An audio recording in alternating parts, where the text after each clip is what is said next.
তুমি তো party represent করতেছো। আদা আদা জামাত আদা এনসিপি। समझ रहे हो समझ रहे हो आप? আদা আদা জামাত আদা এনসিপি। हरामी हो बेटा।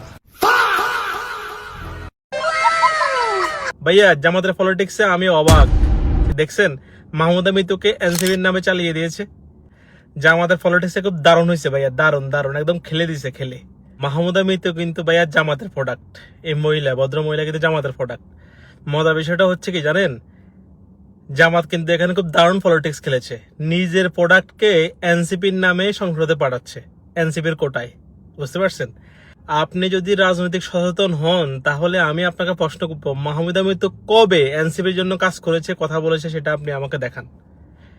তার কথা, তার অ্যাঙ্গেল, তার আদর্শিক চিন্তা আপনার সকল কিছু জামাতের সাথে যায়। জামাতের যে গুপ্ত যে লোকগুলো আছে, ব্যক্তিবর্গ আছে, তাদের মধ্যে কিন্তু মাহমুদা মিতু কিন্তু অন্যতম। আপনি চিন্তা করে দেখেন মাহমুদা মিতু কেন এনসিপির নারী সংরক্ষিত আসনে এমপি হবে, এনসিপির কোটায়। এটা যদি হতে হয় তাহলে ভাইয়া সামান্তা শারমিন হবে। সামান্তা শারমিন পিওর এনসিপির জন্য কথা বলে, পিওর, এবং কি সে জামাতকে অপছন্দ করে। আপনি দেখছেন? এই জন্য তার নাম কিন্তু নাই, আছে কার নাম? মাহমুদা মিতুর নাম। বুঝতে পারছেন? কি আপনি সত্য মনে করেন? অবশ্যই কমেন্টে জানাবেন।